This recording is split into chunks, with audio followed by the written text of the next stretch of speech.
ஈரல் மிளகு வறுவல் தான் செஞ்சு வச்சுருக்கிறேன் பாருங்கள். நல்லா சுட சுட இருக்குது. சிக்கன் குழம்புங்க, நல்லா சுட சுட சிக்கன் குழம்புங்க. அவ்வளோ சூப்பராக இருக்குது பாருங்கள். கொதிக்க கொதிக்க இருக்குதுங்க. சுட சுட சாப்பாடு.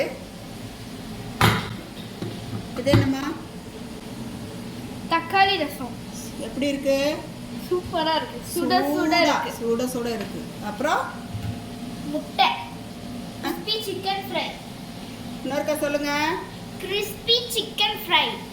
அப்புறம் இது தயிர். தயிர். கர்ட். எல்லாரும் வாங்க சாப்பிடலாம். எல்லாரும் வாங்க சாப்பிடலாம் வாங்க.